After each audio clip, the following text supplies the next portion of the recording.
Dan renungan yang akan saya bawakan pada malam hari ini berkaitan dengan pengharapan. Kita tahu bersama bahwa selama kita hidup di dunia ini, pastinya kita memiliki banyak sekali menemukan permasalahan dalam kehidupan kita, pergumulan, entah itu dalam segi pekerjaan, keluarga, finansial, ataupun sebagainya. Apalagi di masa-masa pandemi seperti sekarang ini,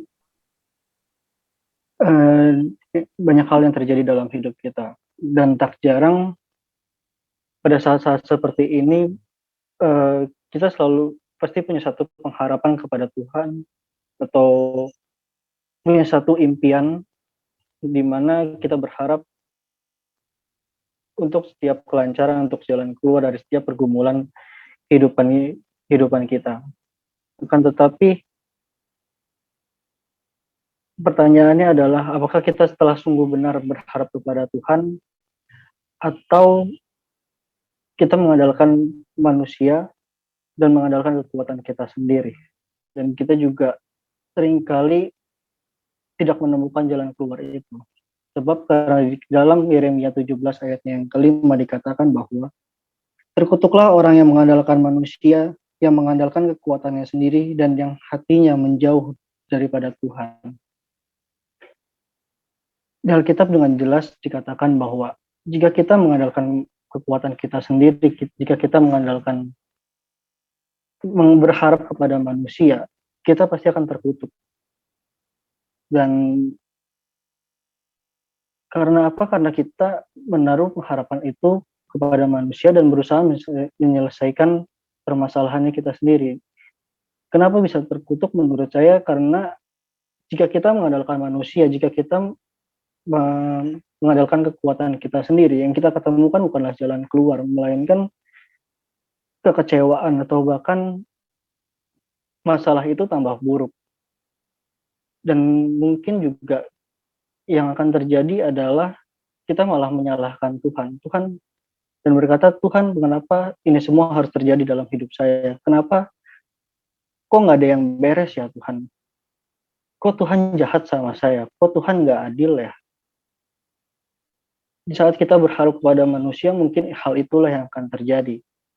Oleh sebab itu, teman-teman, saya ingin mengingatkan kepada teman-teman semua bahwa jangan lagi kita berharap kepada manusia atau mengandalkan manusia dan mengandalkan kekuatan kita sendiri untuk menyelesaikan setiap pergumulan hidup kita. Karena yang terjadi bukanlah jalan keluar, melainkan kekecewaan dan mungkin akan bertambah buruk dari permasalahan-permasalahan itu. Oleh sebab itu, apa yang sih harusnya kita lakukan? Yang kita lakukan harusnya adalah libatkanlah Tuhan dalam setiap saat, dalam setiap hal, karena di dalam Tuhan banyak hal yang dapat kita lakukan. Di dalam Yeremia 17 ayat yang ke-7 dikatakan, diberkatilah orang yang mengandalkan Tuhan, yang menaruh harapannya pada Tuhan. Di situ dikatakan bahwa kita akan diberkati jika kita mengandalkan Tuhan. Akan tetapi saya tidak mengatakan bahwa jika kita mengikut Tuhan, kita akan bebas dari semua masalah itu. Karena selama kita hidup di dunia ini, kita berada di bawah kuasa si jahat. Di mana kita sebagai anak-anak Allah, kita sebagai anak-anak terang, yang pastinya akan selalu diserang oleh kuasa-kuasa si jahat. Di mana yang pastinya kuasa jahat ini gak suka jika kita dekat kepada Tuhan. Akan tetapi teman-teman, jika kita mengandalkan Tuhan, jika kita melekat seutuhnya kepada Tuhan, yang akan terjadi adalah kita akan tetap berdiri tegap, walaupun mungkin badai akan menerpa kita. Karena Tuhan sendirilah yang akan memberikan kekuatannya kepada kita, sama seperti yang dikatakan di dalam ayat yang ke-8-nya, dikatakan bahwa ia kan seperti pohon yang ditanam di tepi air, yang merambatkan akar-akarnya ke tepi batang air, dan yang tidak mengalami datangnya panas terik, yang daunnya tetap hijau, yang tidak khawatir dalam tahun kering, dan yang tidak berhenti menghasilkan buah. Teman-teman, jika kita hidup di dalam Tuhan, jika kita mengandalkan Tuhan, pasti kita tidak akan kekurangan. Dan jika kita mengandalkan Tuhan, melibatkan Tuhan dalam hidup kita, tentunya kita pasti akan selalu terus berbuah karena kita tahu bersama bahwa di luar Tuhan kita tidak dapat berbuat apapun. Tetapi teman-teman, pengharapan ini juga tidak bisa lepas dengan namanya iman dan juga kasih, di mana kita tahu bahwa di dalam Ibrani 11 ayat yang pertama dikatakan iman adalah dasar dari segala sesuatu yang kita harapkan dan bukti dari segala sesuatu yang tidak kita lihat. Karena jika kita mempunyai pengharapan tapi kita tidak mempunyai iman, menurut saya itu adalah hal yang percuma. Dan juga jika kita memiliki iman tapi kita tidak memiliki kasih, hal itu juga percuma. Karena apa? Karena kasih sendiri ialah Kristus, di mana yang Kristus telah rela mati untuk kita. Ia sungguh mengasihi kita, ia rela mati untuk kita di atas kayu salib hanya untuk menebus dosa-dosa kita.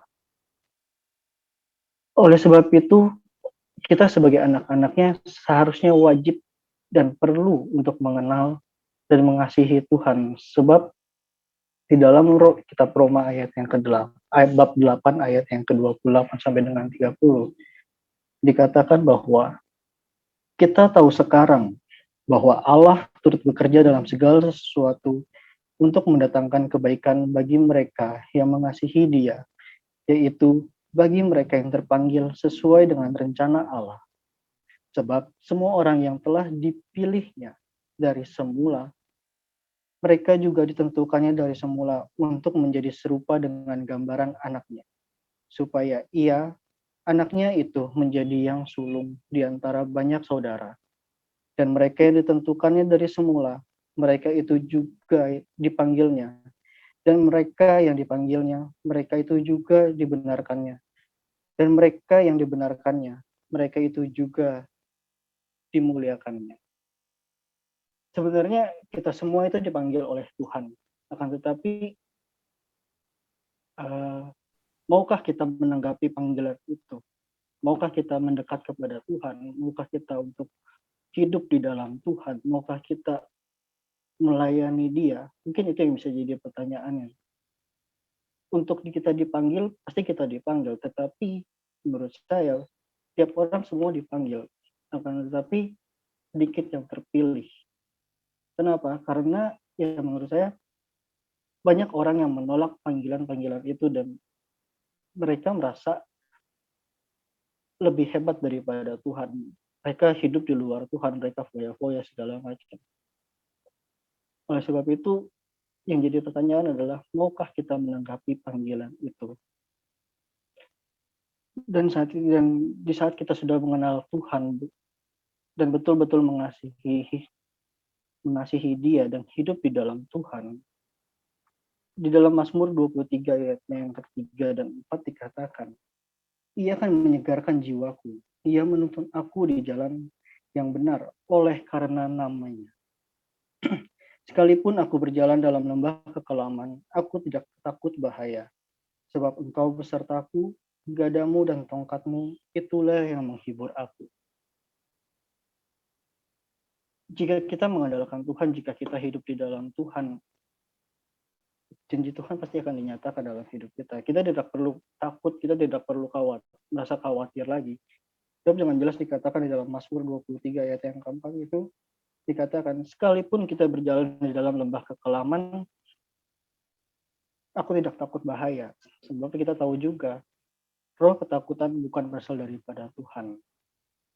Akan tetapi mungkin masih saja ada orang yang berkata, gue udah melakukan itu semua. Tapi kok tetap aja doa gue nggak terjawab. Atau mungkin kita masih sering mengeluh kepada Tuhan. Tuhan, kok ini nggak sesuai dengan apa yang saya minta? Kok nggak sesuai dengan apa yang saya harapkan? Gimana sih Tuhan? Jika hal ini terjadi, mungkin yang perlu kita lakukan adalah pertama, kita harus introspeksi diri sendiri dulu. Apa sih yang salah dalam hidup kita? Apa yang jadi penghambat kita bisa menerima semua berkat-berkat Tuhan? Dan jika kita tidak bisa menemukannya, kita mungkin bisa mencari seorang konselor yang bisa membantu kita untuk mencari jalan keluar, mencari permasalahan apa yang sebenarnya terjadi dalam hidup kita.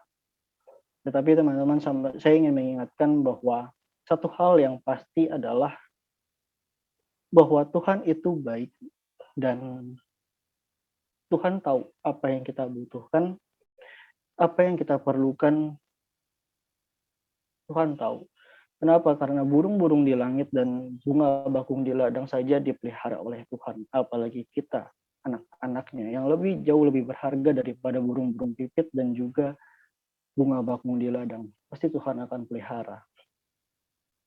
Dan juga sebagai penutup, saya ingin mengingatkan kepada teman-teman semua bahwa kita sebagai anak-anak Tuhan, kita mempunyai seorang ibu yang sungguh luar biasa hebatnya, selalu mendoakan kita setiap saat, yaitu Bunda Maria. Di mana menurut saya Bunda Maria bukan hanya sekedar Bunda Tuhan kita saja, Bunda Yesus Kristus, tapi melainkan ia adalah Bunda yang melaksanakan kehendak Allah dan mentaatinya. Dan saya ingin men-sharing-kan bahwa tempat di mana saya mengandalkan kekuatan saya sendiri untuk menyelesaikan satu permasalahan di tengah-tengah keluarga saya.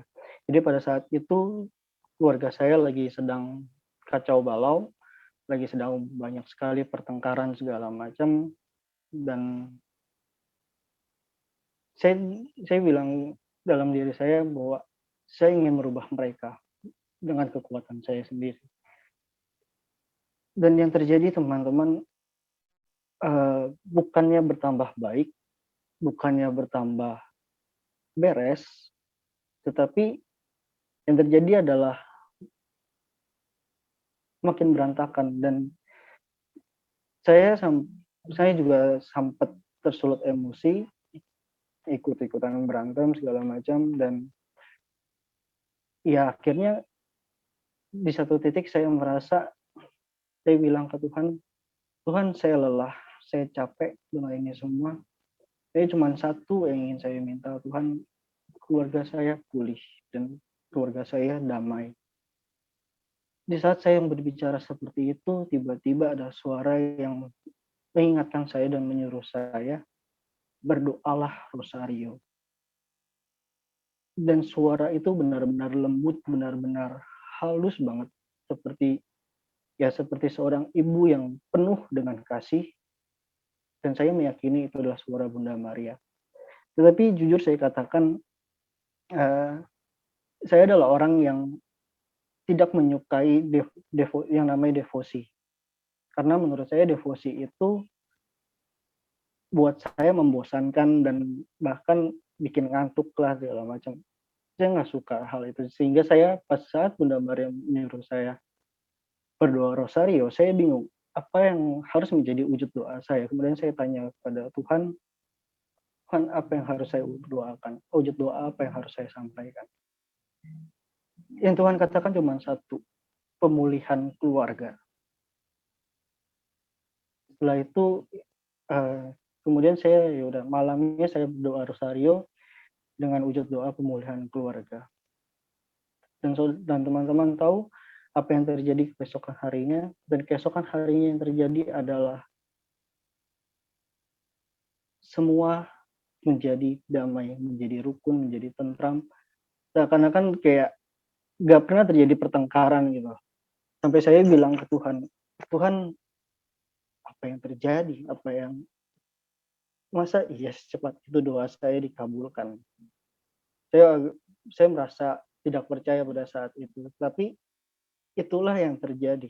Di saat kita mengandalkan Tuhan, di saat kita benar-benar menyerahkan seluruh permasalahan hidup kita ke dalam tangan Tuhan, dan membiarkan Tuhan bekerja dan mengambil alihnya, akan ada suatu mujizat yang terjadi dalam hidup kita.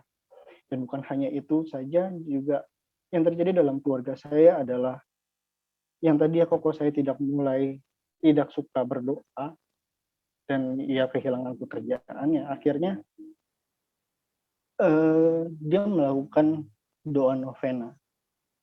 Dia lakukan doa novena saya nggak tahu berapa lama, tapi yang terjadi adalah dia berdoa dan akhirnya mendapat pekerjaan hingga sekarang yang membuat saya merasa, wow, Tuhan sungguh ajaib dan Tuhan sungguh baik untuk kita semua. Dan oleh sebab itu teman-teman, saya ingin mengajak teman-teman semua untuk sama-sama bisa lebih mendekat kepada Tuhan dan benar-benar mengenal Tuhan di dalam hidup kita, dan biarlah Tuhan yang memimpin hidup kita. Karena apapun yang terjadi dalam hidup kita, entah itu setiap permasalahan atau apapun, semua itu atas izin Tuhan. Dan jangan lagi kita menyalahkan Tuhan atas apa yang terjadi dalam hidup kita, melainkan sampaikanlah setiap ucapan syukur, kita bersyukurlah setiap hal yang terjadi dalam hidup kita, baik itu setiap permasalahan, baik itu setiap kebaikan atau apapun. Bersyukurlah kepada Tuhan, sebab saya percaya dan yakin bahwa di dalam kita bersyukur akan ada mujizat yang terjadi dalam hidup kita. Oleh sebab itu, mari kita sama-sama mendekat kepada Tuhan dan mengandalkan Tuhan seutuhnya. Terima kasih, Tuhan memberkati kita semua.